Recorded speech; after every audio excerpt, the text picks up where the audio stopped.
Queridos amigos, colegas professores, profissionais da educação, convidados, hoje, por um motivo muito especial, eu convido vocês e, ao mesmo tempo em que peço licença para adentrar a casa de vocês, porque no dia de hoje nós temos um motivo mais que especial para estarmos adentrando ao universo de vocês, porque nós temos hoje um convidado muito especial, que é o professor Isaac Davi Santana, ele que é professor do município de Licínio de Almeida e que tem a honra de colaborar conosco, mas no sentido cooperativo, né? Ele que teve agora o seu 20º ano de experiência profissional e no seu 20º ano ele resolveu escrever um livro, né? Um mini livro, um livro que conta parte da tua história, que faz uma reflexão e faz com que nós reflitamos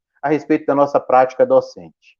Para início, eu gostaria de fazer a leitura de Davi, Isaac Davi, ele que é professor e começou a sua trajetória profissional no ano de 2001, professor substituto no Colégio Padre Anchieta. Em 2002, professor regente do Colégio Padre Anchieta, que até a presente data ainda se faz como professor. De 2005 a 2013, esteve como professor regente na Escola Municipal Josefina Santos, na comunidade de Tamboril, no município de Caculé, a quem também agradece e tem muito carinho por essa instituição, que por um longo tempo este outro município o acolheu muito bem. De 2013 até a presente data, ele é professor da rede estadual nos anexos do Colégio Estadual Duque de Caxias, no município de Licínio de Almeida. Ele é graduado em Letras pela Universidade Estadual da Bahia e fez sua especialização em no ensino de língua portuguesa e língua inglesa pela Uninter, né, a Universidade Internacional de Curitiba. Seria normal se essa biografia, esse mini-bio, fosse de qualquer pessoa. Como se trata de Isaac Davi, não seria normal fazer uma leitura como essa apenas para falar de Davi. Eu ainda gostaria de dizer para Davi que esse mini-bio, para mim, é o que mais importa, é o que mais o caracteriza. Então, no seu livro, eu fiz uma peça que eu roubei, obviamente, para que pudesse apresentar para vocês. Isaac Davi, ele diz o seguinte, né, que eu me aceito. Quando ele coloca quem é Isaac Davi? Para uma curiosidade maior. Quem é ele? Ele diz, eu me aceito. Posso mudar a aparência, mas não dá para mudar a essência. Eu estou pronto a buscar o melhor para a educação e para mim. A mudança segue sempre o curso. O interior para o exterior. 3. Só fará ser sentido ser melhor se de fato eu compreender o que é melhor. Atropelar o tempo da transformação, no sentido de mudança, é implodir a própria transformação, que ele chama de mudança. É possível inovar. Partindo do antigo, inovar não é jogar fora tudo o que se construiu, pelo contrário, né? Na sua sexta colocação, é possível ser sem ter. Fazer bem feito é menos dolorido que fazer mal feito. O trabalho docente, dinheiro paga.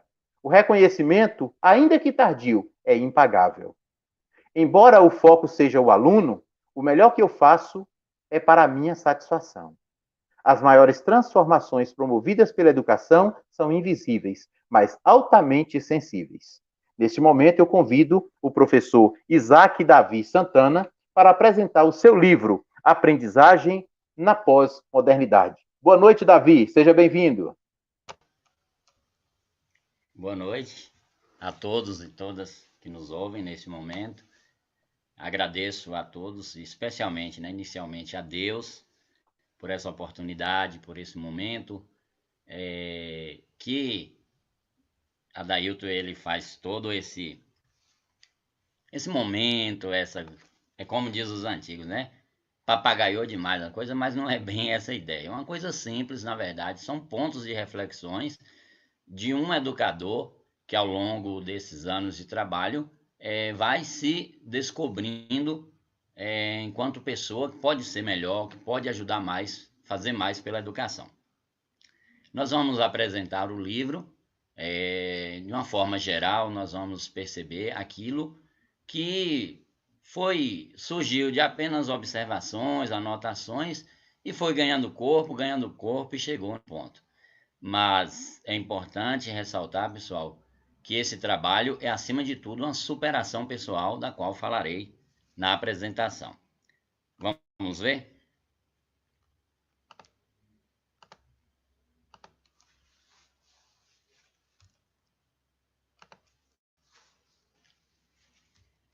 Então, como vocês podem perceber aí na tela, essa é a capa do nosso livro. Lembrar que é um livro digital, logo eu explico o motivo. Todas as imagens presentes neles, com exceção da minha imagem, claro que é arquivo pessoal, todas as demais são imagens da internet. Então, a aprendizagem na pós-modernidade, reflexão no 20º ano em sala de aula. Bom, antes de tudo, pessoal, não esperem grande coisa. É um livrinho, são registros, são anotações. Outra observação, ninguém aqui é o escritor. São apenas reflexões de um professor, tanto quanto vocês. Esse material faz parte de um caminho de superação à timidez. Quem me conhece, quem convive comigo, principalmente no exercício da minha profissão, sabe que isso aqui é tudo, é o maior presente que eu posso ter e ofertar a vocês, é poder estar ao vivo agora, partilhando conhecimento, partilhando informações, partilhando angústias.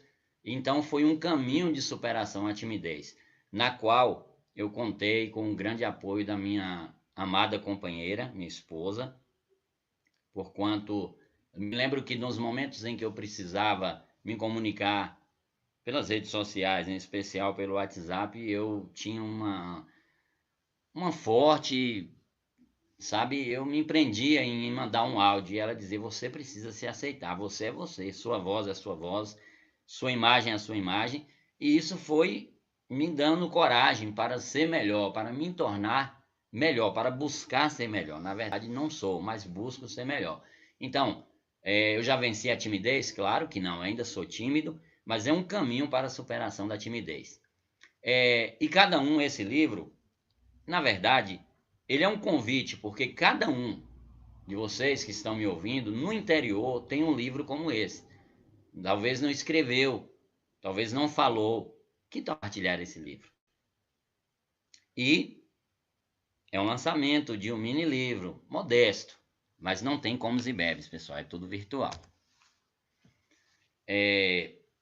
Essas duas imagens aqui, ou essas duas fotos, nós temos aí a Dailton, já se apresentou, já fez a apresentação inicial, e a Dailton Cotrim e Kátia Meira. Para quem não conhece, pessoal, ela é coordenadora pedagógica no Colégio Duque de Caxias, na qual também trabalho. Por que Adailton? Por que Kátia? Quando eu fiz o livro, que eu pensei na ideia, eu podia divulgar esse material. Parece que vai ajudar em alguma coisinha. Aí me veio à mente, eu preciso ouvir alguém, eu preciso ouvir vozes de pessoas que eles têm contato com diversos profissionais, da qual faço parte, da Rede Municipal de Licínio de Almeida, e essa pessoa, a Dailton, e da Rede Estadual, que tem contato com todos os profissionais da educação da Rede Estadual aqui em Licínio de Almeida, Kátia Meira. Então, eles receberam o livro, leram, e eu queria o olhar deles, o comentário deles. Isso é besteira, não vai à frente com isso, não vale a pena, não é interessante, não é isso que eu sinto nos demais. Mas eu tive uma boa receptividade de ambos, né? Quando eles foram claros em dizer, é realmente isso que a gente sente, que todos nós sentimos. Então eu fiquei seguro e contente em poder partilhar esse momento. É um livro digital, porque ele apresenta o hipertexto, que são links para outras leituras. E também, ao término da nossa apresentação, estará disponível na descrição do vídeo o link para que vocês possam baixar o livro por meio do Google Docs, e vocês vão poder não apenas ler, mas também fazer os comentários. Daí, então, um livro digital. De que trata esse livro? Na verdade, embora o título seja Aprendizagem na Pós-Modernidade, na verdade são reflexões da nossa luta em sala de aula. Ou seja, eu nesse 20º ano, calma, não tenho 20 anos ainda de profissão, pessoal. Se fosse para aposentar, não contaria como 20, calma, tenha paciência, né? Mas é o 20º ano, contando nos dedos, é o 20º ano, de 2001 a 2020 é o 20º ano. E o 20º ano, um ano atípico, um ano diferente. Então, por que não refletir diante as incertezas, diante as inovações, o novo normal que surgiu, por que não refletir? Então, as ideias foram fluindo nesse sentido e são reflexões, que eu digo, reflexões não apenas minha. Eu costumo dizer que eu tenho mais facilidade em escrever do que falar. Eu tenho mais trato com a palavra escrita do que com a palavra falada, né? Então, o que acontece? É momento de fazer isso, de escrever, de externar alguns sentimentos que eu não conseguiria falando, mas que as palavras falarão por si. Também trata do desafio do aprender, que é o foco principal do livro, e do ensinar, consequentemente, porque aprender pressupõe ensinar. O desafio do aprender na atualidade. Vivemos em um mundo marcado por incertezas, percas de valores e tantas outras coisas que marcam esse período que nós chamamos de pós-modernidade.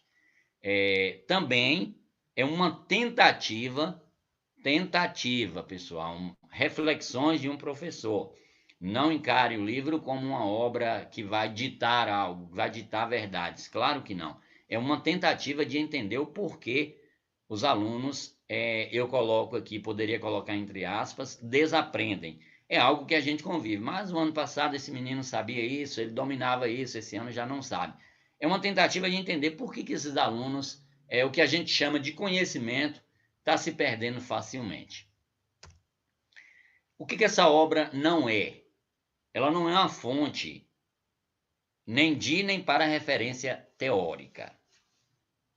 Certo, pessoal? São reflexões.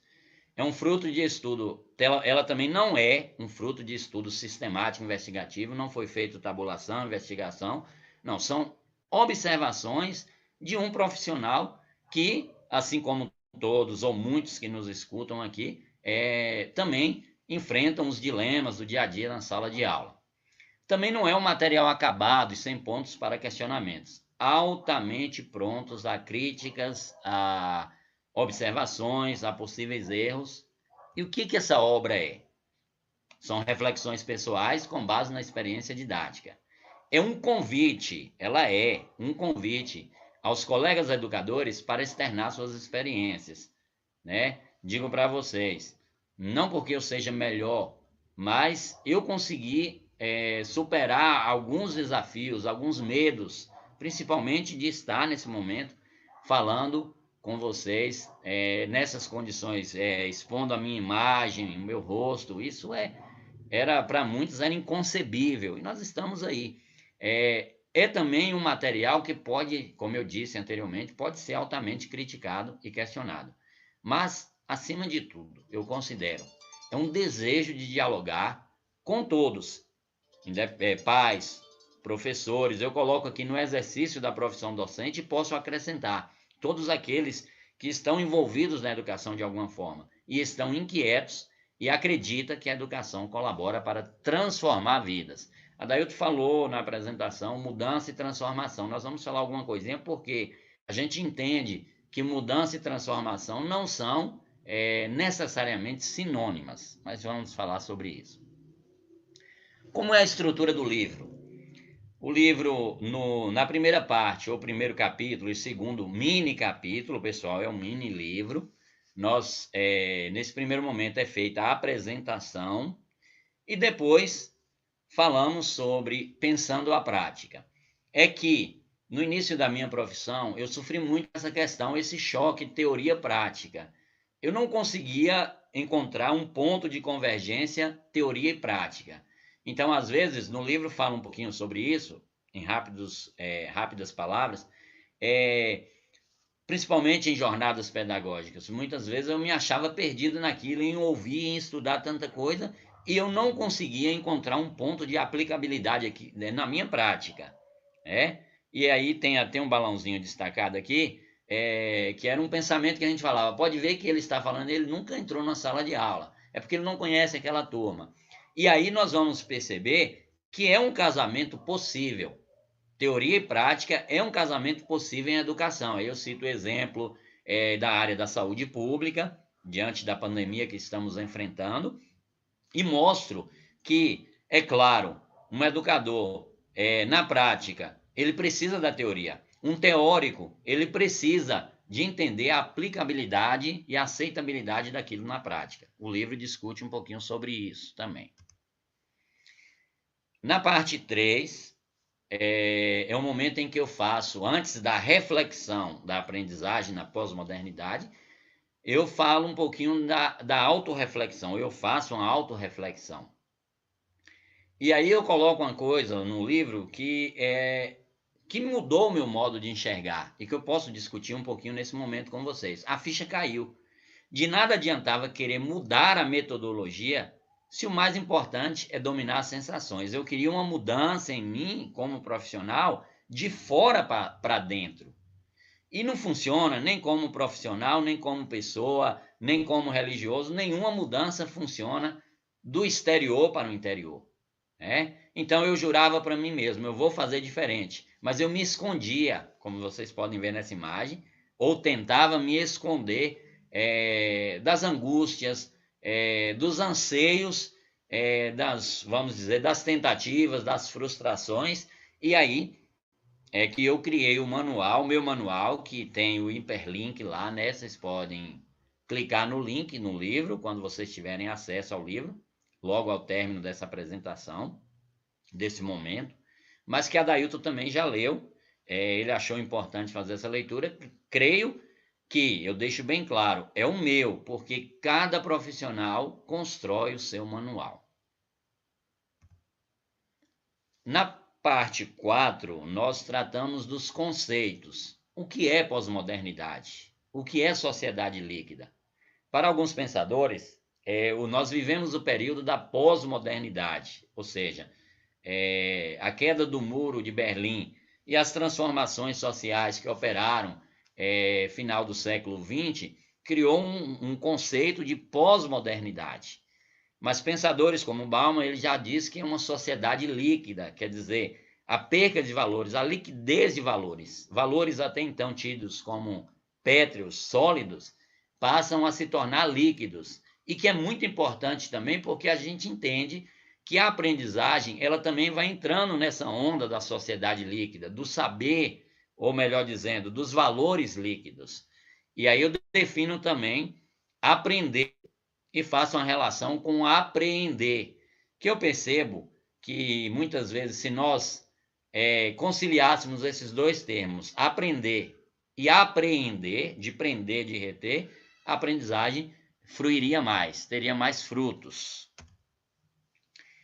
E aqui é o ponto principal do livro, que é onde a gente liga os 5 pontos. Eu considero 5, não são só 5, isso não é taxativo, mas eu considero 5 pontos que eu considero como entraves nessa aprendizagem, né? Às vezes, assim, aquelas respostas que o aluno aprende, o aluno aprendeu, o aluno sabia isso, e no outro ano já não sabe mais. Então, às vezes, são entraves para a aprendizagem. Lembrando, pessoal, que o hashtag não é bem um hashtag, sabe? Não, eu não sou muito dado a essas questões dessas redes sociais, mas eu sei falar isso porque eu escuto também, né? Então, tá. Então, a gente discute o instantâneo, que é uma característica da aprendizagem moderna, o descartável, o relativo, a questão em relação ao parâmetro, e não poderia dizer ou faltar a indisciplina. Há mais coisas entre o céu e a terra do que pode imaginar nossa vã filosofia.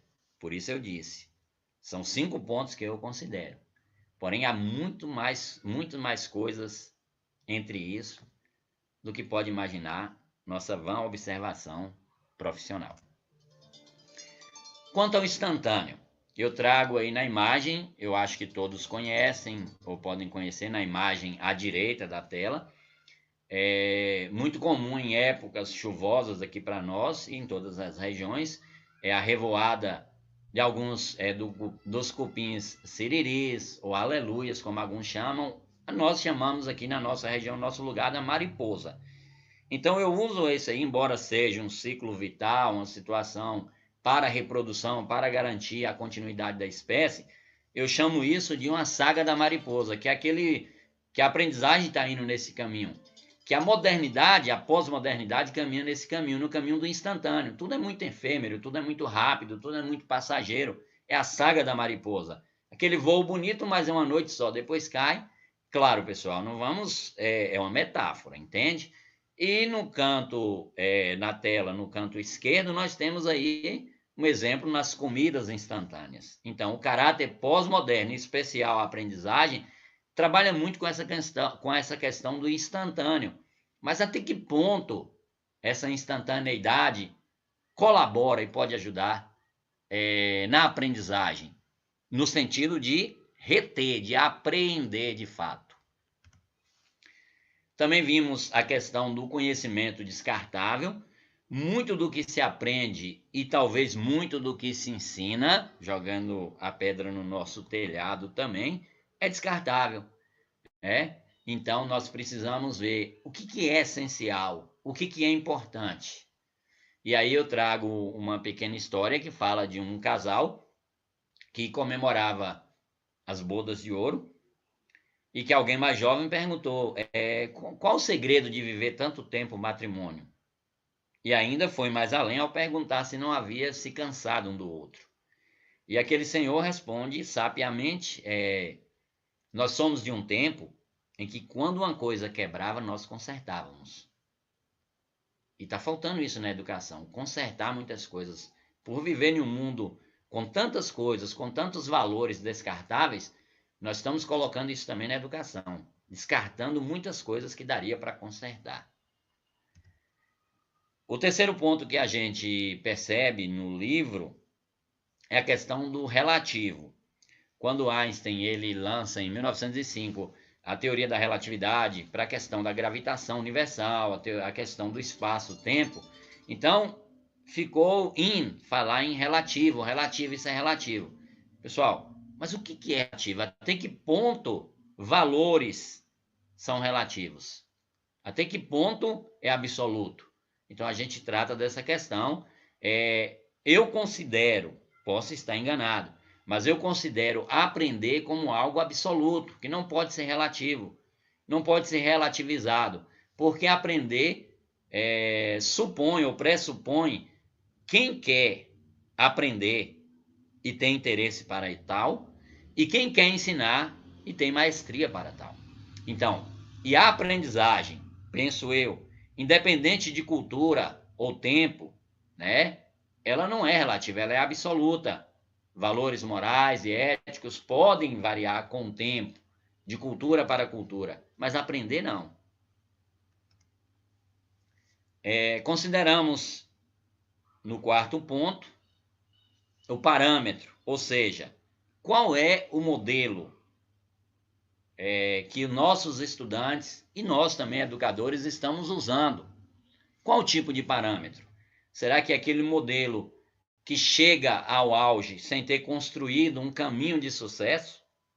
Ou é aquele que muitas vezes não é reconhecido, Vou comentar um pouquinho sobre isso. Não é reconhecido, mas construiu uma vida importante. Mário Sérgio Cortella, ele coloca que há uma diferença entre ser famoso e ser importante. E por isso a gente não cai na tentação de citar pessoas famosas, porque nós precisamos, nesse momento, nessa sociedade, nessa cultura marcada por essa liquidez, nós precisamos pensar em pessoas importantes, não apenas em famosos. E não poderia deixar de faltar, pessoal, a indisciplina, o terror, né, de quase todos os espaços escolares, mas aqui a gente discute o que é disciplina. Disciplina do ponto de vista de comportamento aceito, de acordo com regras, ou disciplina enquanto atitudes. Porque tem uma diferença, e a gente discute isso lá no livro. Enquanto comportamento, é eu colocar o aluno naquela posição, naquele quadro, naquela moldura, e ele permanecer ali, e eu poder transmitir aquilo que eu quero. Mas enquanto atitude, é aquele que, embora converse num momento que não é para conversar, claro, pessoal, não estamos indo ao extremo, né? Há situações que atrapalham de fato e devem ser tomadas as medidas adequadas. Mas estamos dizendo porque há situações em que o aluno ele tem um bom comportamento, mas ele não tem atitude para aprender.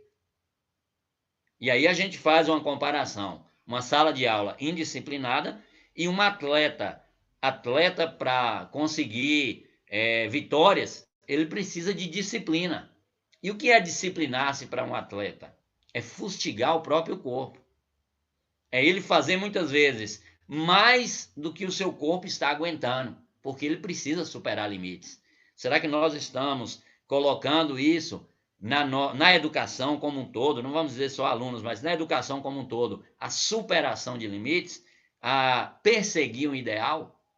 Então, são esses questionamentos. Claro, a gente não ignora a indisciplina enquanto comportamento, desobediência às regras, mas não podemos olhar apenas, ter esse olhar míope, apenas no sentido de enxergar apenas aquilo que está perto. O comportamento, a obediência às regras. Temos que ter um olhar além, no sentido de fustigar o corpo, fustigar a mente, buscar um conhecimento, buscar um ideal e perseguir. E aí, pessoal, a última parte, eu parando por aqui, porque está na hora de acabar, né? É o momento em que a gente faz, né, as considerações finais, onde vocês encontram isso lá, estreitar laços, promover autoconhecimento e poder de decisão em um mundo marcado pela competição desenfreada e pelo consumismo alienado, é a nova missão que nós, educadores, temos à frente. E aí, o nosso livro ele se encerra nesse sentido. E aí nós voltamos agora com a participação do nosso colega Adailton, para nós termos um pequeno bate-papo.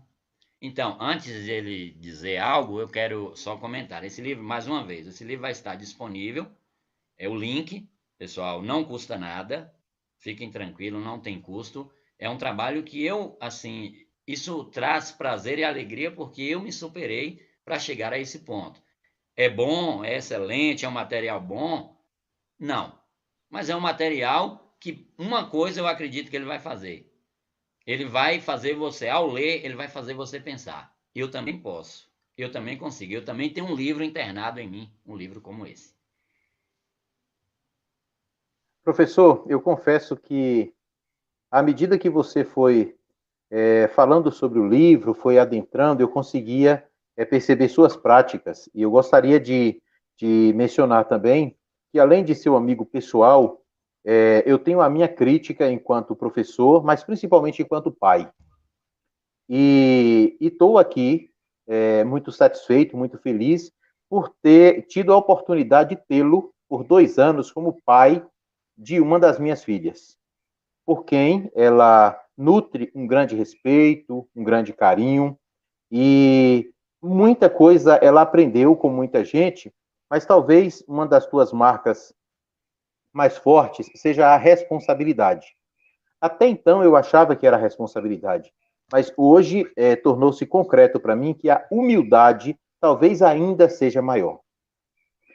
Ao encontrar com diversos ex-alunos seus, todos eles falam sobre a sua pessoa, sobre o seu ser profissional, de uma forma muito carinhosa, de uma forma muito, num bom sentido, invejada até por muitos de nós professores.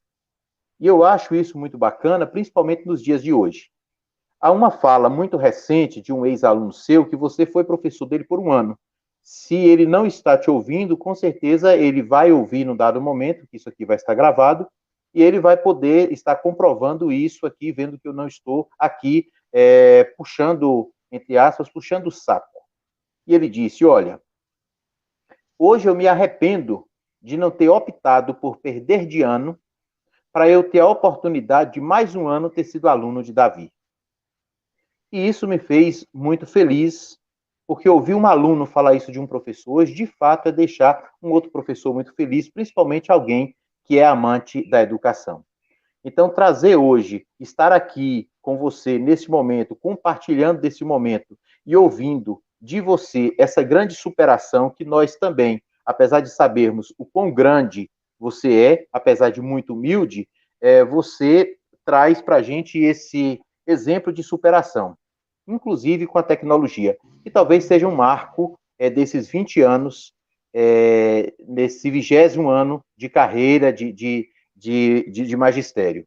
E é por isso que eu gostaria que você comentasse um pouquinho que num dos o parâmetro, você citou algo para mim que é muito especial, que é o Pequeno Príncipe. E aí você diz exatamente no parâmetro que o essencial é invisível aos olhos. Qual o porquê do Pequeno Príncipe exatamente no parâmetro? Então, é porque hoje nós estamos com um problema, né? A sociedade moderna, vamos dizer assim, tem esse problema porque quem é o modelo para nós hoje? Eu não olho para o modelo como onde ele está, ou melhor dizendo, eu não olho como ele chegou, apenas onde ele está. Então, às vezes, eu olho para a aparência, às vezes, eu olho apenas para a figura que ele é diante da sociedade. Por isso que eu disse, mudança é diferente de transformação.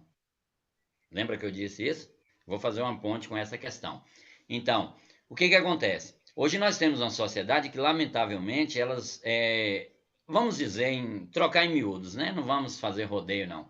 A pessoa hoje na sociedade, muitas vezes, ele vale o que ele tem, né? Infelizmente, muitas vezes ele vale o que ele tem. E nós precisamos ver que é preciso, o essencial é invisível aos olhos. O essencial, ele não está medido numa roupa bonita, num carro bonito, num traje bonito. E o essencial, claro, pessoal, não é uma crítica aqui a quem admirar uma pessoa, determinada pessoa. Porque existem pessoas que têm, né, no exterior, mas o interior também transborda. Agora, o perigo é quando o nosso modelo, o nosso parâmetro, ele é medido apenas pelo exterior e não pelo interior. Daí, então, o essencial é invisível aos olhos. Porque mudança, para mim, eu não coloco mudança como transformação. Porque a mudança é uma questão de status. Por exemplo, todos os professores, querendo ou não, tiveram que mudar a sua postura para continuar o trabalho de dar uma aula. Mas será que essa mudança, de fato, é uma transformação? É um questionamento. Será que todos que mudaram, transformaram? Era o que acontecia comigo. Eu queria mudança. Enquanto eu não entendi que eu precisava me transformar e que eu preciso entender, né? Eu preciso entender ainda isso e faço isso. Eu preciso entender que a transformação tem que ser dentro do interior para o exterior. Então, por isso que o essencial é invisível aos olhos. Perfeito, professor. Assim, pegando uma deixa da transformação e da mudança, e vendo que nesse 20º ano de experiência, você houve essa transformação, houve essa mudança. Apesar de você tratar como não sinônimos, não é? Mas houve uma transformação, houve uma mudança.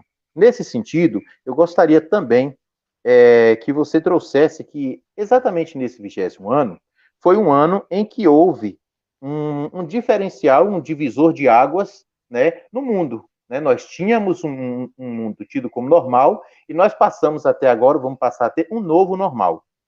E isso foi passado não só com vivência, mas principalmente com experiência. Então, assim como há a diferença da mudança e transformação, e há essa mudança entre vivência e experiência, eu queria que você colocasse um pouquinho o que foi muito forte enquanto experiência nesse 20º ano, mas trazendo rastro lá desde 2001, o que o levou, na verdade, exatamente nesse ano de pandemia, né? Não sei se foi coincidência ou não, nós não conversamos sobre isso, mas exatamente esse ano que despertou em você o interesse e talvez a necessidade de externar através desse mini livro. Então, eu posso colocar isso em 2 pontos. O primeiro, eu tive que me expor. Não tinha como, né? Eu cheguei a um ponto assim, eu corria de fotos. Eu acho que as escolas, para conseguir uma foto do professor Davi, é um Deus nos acuda. Eu corria das fotos. Então, assim, eu não me aceitava. Foi como eu disse, eu citei o caso da minha esposa, que me ajudou muito e me ajuda ainda, a ponto de dizer assim, às vezes, como eu disse, às vezes eu precisava enviar uma mensagem para uma pessoa, vamos dizer, que não tem aquele nível de leitura tão bom, e eu insistia na leitura, ela dizia, ele não vai entender, você precisa mandar áudio. Aí eu dizia, mas minha voz é feia, minha voz é essa coisa horrível, minha imagem nem se fala, pelo amor de Deus e tal. E ela dizia, você é você. Quer dizer, então isso foi internando em mim, sabe? Internalizando, melhor dizendo. Foi internalizando em mim, eu fui entendendo que é verdade. Então, o principal ponto, o ano, como você disse, a pandemia, assim, é claro, né? Ninguém entende a minha fala, mas nesse sentido ela empurrou para isso. Ela deu um empurrão. E por que a reflexão? Primeiro, a pandemia, a situação, o novo normal, fez com que eu me expusesse mais. Então, como você falou, eu não gostei muito. Quem sai na chuva é para se molhar, então vamos lá, né? Mas estou aqui, já saí na chuva. Então, eu saí na chuva, criei canal, ativei canal, criei formas de estar tendo essa interação com os alunos. Então, é para se molhar. Estamos nos molhando aqui, fazendo esse momento. E, então, esse é o primeiro ponto que motivou isso aí. O segundo ponto é que, assim, eu quero que me entendam também, sabe? Mas quanta coisa, às vezes, nós, professores, às vezes nós, isso é uma crítica à nossa profissão, quantas vezes nós nos fechamos. E às vezes é justamente uma coisinha, uma palavra, poderia ser uma grande ajuda na escola, na rede, enfim, como um todo. Então, eu falei, essas são minhas ideias. Talvez, para mim, não vale nada, é besteira, é papo besta. Mas talvez para alguém vai ser uma motivação para ir dar um passo a mais. Por que não fazer isso então? Então, assim, vocês vão ler o livro, claro, né? Os que não leram ainda, mas vocês vão ler o livro. E ao ler, eu não quero que vocês leiam dizendo, é isso, não. O que eu posso aproveitar disso? Essa é a ideia do livro. Então, partilhar angústias, partilhar sofrimentos, partilhar ideias, partilhar aquelas ideias malucas que não vão dar certo, mas estão aí. Essa é a ideia. Professor, eu estou gostando muito, confesso, de estar fazendo esse papel aqui de entrevistador, mas eu prefiro levar como um bate-papo, né? Está muito legal mesmo te ouvir. E aí eu quero fazer sempre uma ligação, porque eu gostaria de sugar muito de você, né? E nesse sentido, eu percebo nesse pequeno manual que você trouxe, esse pequeno manual, você diz uma coisa que me fez refletir bastante, que até então eu não tinha pensado tanto quanto. Eu sempre tive comigo que o foco do professor, o foco da educação é o aluno. Isso porque, baseado lá ainda no Pequeno Príncipe, que você citou, é muito forte a questão do cuidar do Pequeno Príncipe. O cuidar do outro, o cuidar da natureza, enfim, o cuidar. E você traz aqui, que eu achei muito forte, quando você coloca, embora o foco seja o aluno, o melhor que eu faço é para a minha satisfação. Ao mesmo tempo em que você diz lá que você precisou superar, porque você tinha vergonha da tua voz, você tinha vergonha, entre aspas, né? Você tinha vergonha da sua fisionomia, enfim. A palavra talvez não seria nem vergonha, mas você traz aqui com esse sentido. Eu queria que você colocasse um pouquinho a questão dessa competência socioemocional, queria que você trouxesse um pouco dessa questão do aluno, que é muito além do foco ser o aluno, ele está além disso, não é? Está além do foco ser o aluno, está numa satisfação mesmo pessoal, que vem antes mesmo da condução do trabalho com o aluno. Então, eu queria que você fizesse, a partir desse emaranhado aqui de colocações, que fizesse a tua fala baseado nesse cuidar. Olha, antes de fazer, deixa eu falar. Daí tá pegando pesado. Nós não combinamos o que perguntar. Vai mais leve aí, por favor, viu? É, então, pessoal, você sabe como é que ele é, né? Ele me paga. Vai chegar, nós vamos inverter os papéis depois. Então, então veja bem. Tem um versículo da Bíblia, está em Provérbios, que diz assim: é melhor, em Eclesiastes, se não me falha, é melhor o cão vivo do que o leão morto. Então, assim, de que adianta eu ser aquele grande professor, mas apenas na memória? Eu não senti prazer e satisfação em eu ser um bom professor.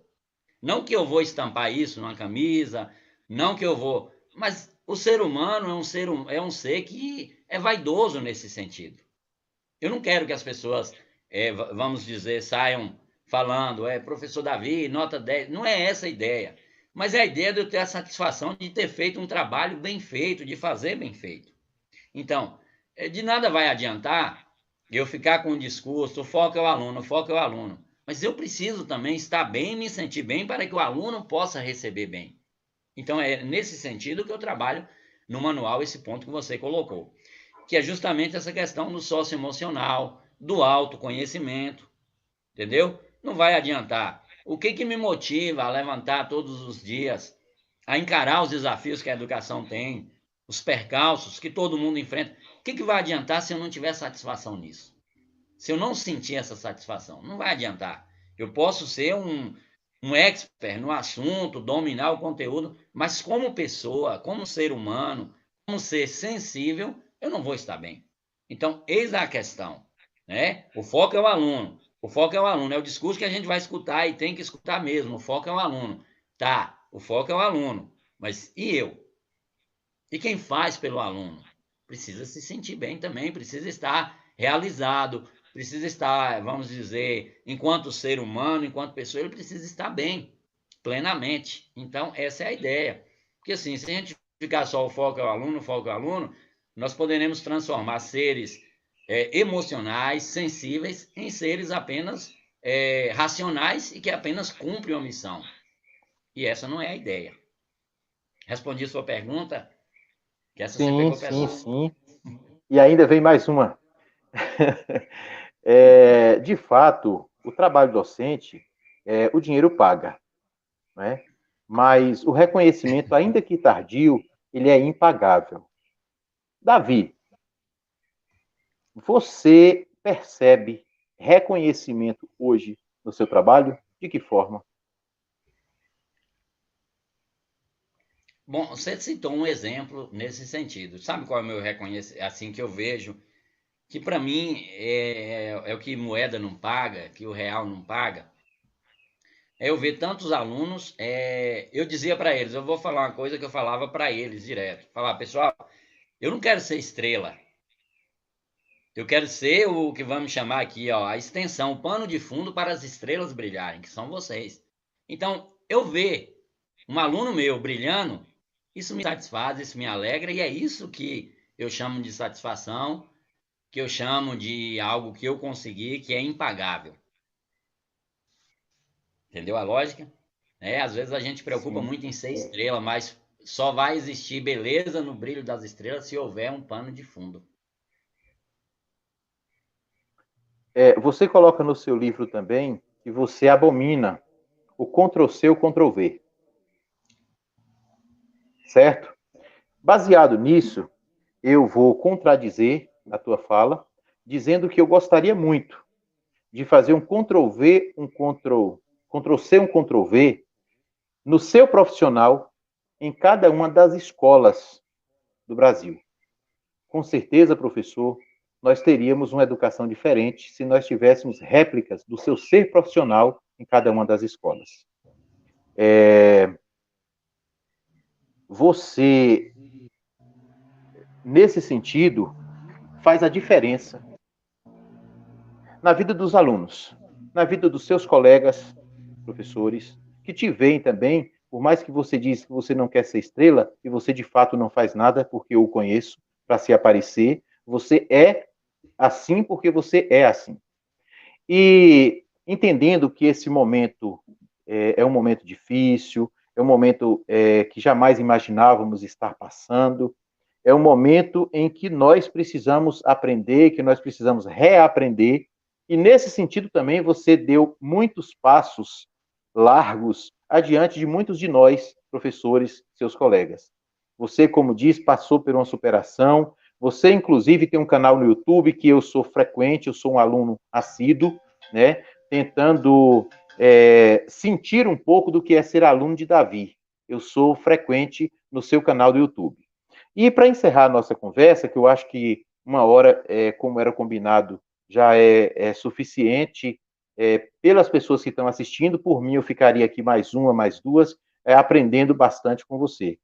Mas nesse contexto, eu queria que você desse uma mensagem para os teus colegas que estão assistindo agora, ou mesmo os que não puderam assistir, que assistirão depois. Que mensagem você deixaria enquanto profissional, enquanto colega, não só por esse momento que nós estamos vivendo de pandemia, mas por esses 20 anos de prática pedagógica e que você agora ainda quer fazer diferente, ainda quer fazer melhor e nem se pensa em aposentar. Qual é a receita, Davi? Aposentar eu quero, claro que eu quero. É, veja bem, quando eu falei Ctrl C, Ctrl V, é assim, isso é uma coisa que eu fiz até recentemente.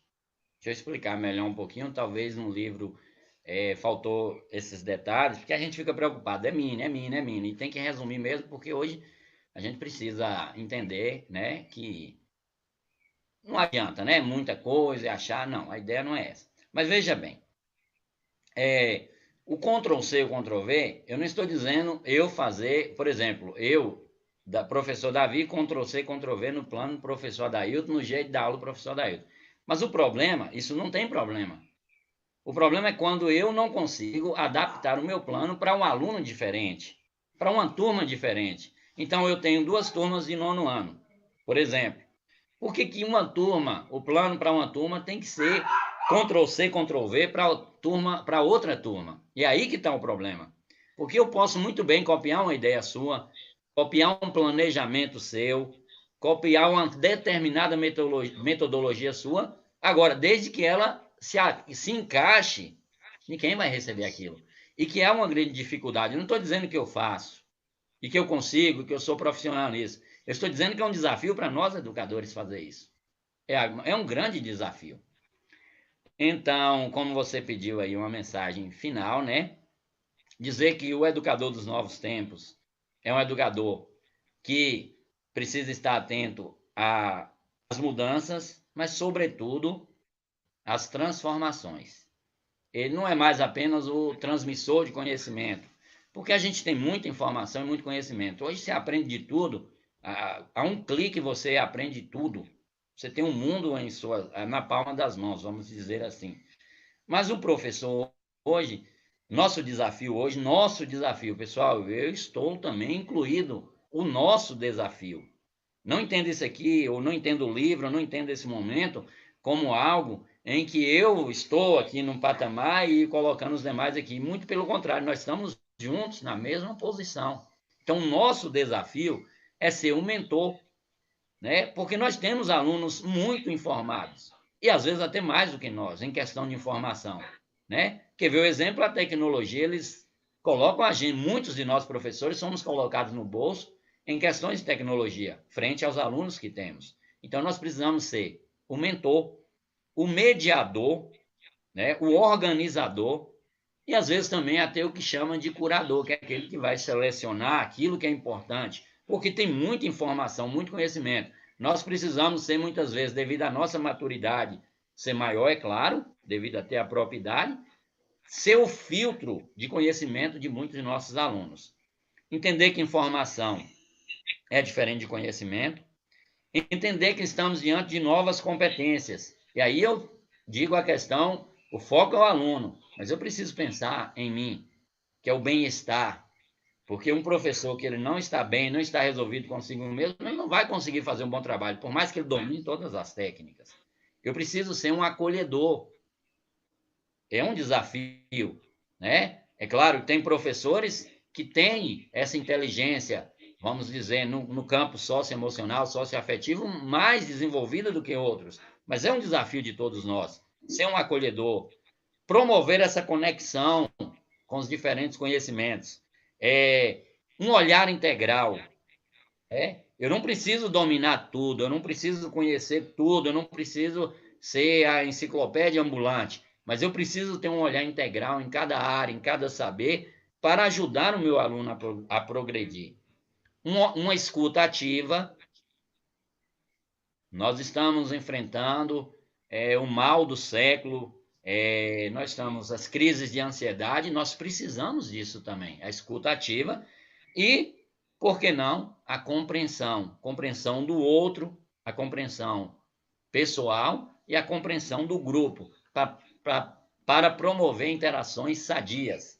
E aí, qual a mensagem que fica? A mensagem, primeiro no livro, eu acho que talvez eu fale melhor, como eu já disse, eu tenho mais facilidade com a palavra escrita do que com a palavra falada.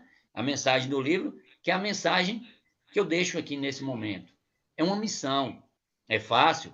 Claro que não é. Ser educador nesse novo contexto, nos novos tempos, não é apenas dominar. Às vezes eu posso ter uma pessoa que domina muito bem a técnica, mas eu preciso ser aquele que, sendo apenas aquela figura lá, e todo mundo, alguém está fazendo tudo por mim porque eu não consigo nem ligar o computador, mas eu sou aquela figura que está ali e que transfere para o meu aluno, que transfere para os meus colegas uma certeza. Eu estou na educação porque eu acredito no poder transformador da educação. É por aí. Davi, nas considerações finais, eu trago aqui um abraço especial da nossa secretária municipal de educação, Carla Michele. Segundo ela, é um prazer inenarrável ter você como professor da rede. Eu trago para você também um abraço especial das diretoras Leuce, em nome de todo o Duque de Caxias, e da professora Elzi, diretora do Colégio Municipal João Paulo II, e de toda a sua equipe. Eu trago aqui um abraço especial de sua aluna, eterna aluna Maria Luísa, em nome de todos os alunos que passaram e que ainda passam, estão com você. E aqui, em nome de todos os pais também, eu faço uso em nome deles para dizer para você da enorme gratidão e do prazer que é ter a oportunidade de tê-lo presente no meio de cada um de nós, enquanto pessoa, enquanto profissional, né, enquanto ser humano, que todos os dias a gente aprende um pouco mais e, com certeza, hoje não foi apenas um lançamento de um livro, mas mais do que isso, né? Foi um exemplo de superação e foi dizer para cada um de nós: reflita, faça esse trabalho de conhecimento, de reconhecimento e de busca, porque nós, de fato, precisamos estar vivendo a transformação necessária para melhorarmos enquanto profissional e enquanto pessoa. Meu muito obrigado pela oportunidade de estar aqui contigo num momento tão importante para todos nós, né? E dizer para você que, mais uma vez, meu amigo, tudo vale a pena se a alma não é pequena. Um forte abraço, boa noite, fica com Deus. Deus abençoe. Eu quero agradecer a todos que pacientemente nos ouviram. Quero agradecer também a você por ajudar, por olhar o livro com carinho. Adailton, Peço um dos desculpa que eu cometi uma revisores. gafe. Eu peço desculpa que eu cometi uma gafe. Aqui eu tenho Pois também não. a diretora Wanda, em nome de toda a sua equipe do Colégio Padre Anchieta. Perdão. Eu ia falar isso aí, eu já ia considerar, porque eu senti falta. É minha casa, né, profissional, desde 2001 aí, quando eu comecei com aulas substituto, né, até o momento.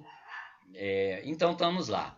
E também a todos, né, assim, eu acredito na educação enquanto rede, né, não apenas rede no sentido político da coisa, rede municipal, rede estadual, não, mas na rede enquanto pessoas que fazem educação. Então, graças a Deus, podemos dizer que nós somos privilegiados por ter essa rede, né? Por ter tantas pessoas que acreditam na educação. Quero agradecer logicamente, como eu faço no livro, a Deus por esse momento, né, pela vida, pela graça de poder estar fazendo isso aqui, que não era para ser tudo isso, mas você me paga, depois a gente conversa em particular. Quero agradecer também, né, a toda a equipe do Colégio Estadual Duque de Caxias, professora Leuce, ali a diretora, né, Kátia Meira, também uma das revisoras, que a gente, infelizmente, não foi possível estar participando também desse bate-papo, mas creio que, né, também está nos apoiando nesse sentido. E toda a equipe também, a direção da escola, Wanda, Joana, aqui no Colégio Padre Anchieta, da qual posso dizer minha casa, né? Onde a gente está. Agradecer a todos os colegas professores, alunos, alunos do passado, para não dizer ex-alunos, né? Porque a gente continua aprendendo junto, né? Dizer a todos os pais, a todos que participaram desse momento, agradecer. De forma especial, agradecer ela estar ouvindo mais do que ao vivo, é a minha companheira, amiga, auxiliadora, minha esposa Cleonice, que foi um ponto muito importante para a minha superação, minha, digo assim, auxiliadora. Essa parece que foi tirada da minha costela mesmo, que está sempre do meu lado, me apoiando, e às vezes assim, quem não conhece, quem vê de longe, pensa uma coisa, mas é um poço de sabedoria, sabe? Não mostra, mas é um poço de sabedoria e um grande auxílio. E agradecer, né, a todos. E assim, pedir de coração, leiam o livro e comentem, porque está aberto a comentário. Podem criticar, podem falar, não concordei com isso, porque é assim que a gente cresce, né? Eu acho que assim, a gente precisa de fato de sinceridade. Pessoas que de fato fazem da sinceridade. Ah, eu tenho medo de machucar. Mas, às vezes, é melhor o tapa sincero do que o beijo fingido. Então, Deus abençoe vocês. Um forte abraço virtual, né, a todos. E que Deus possa abençoar todos vocês. Uma boa noite. Boa noite a todos. Fiquem com Deus e até a próxima, se houver e Deus permitir.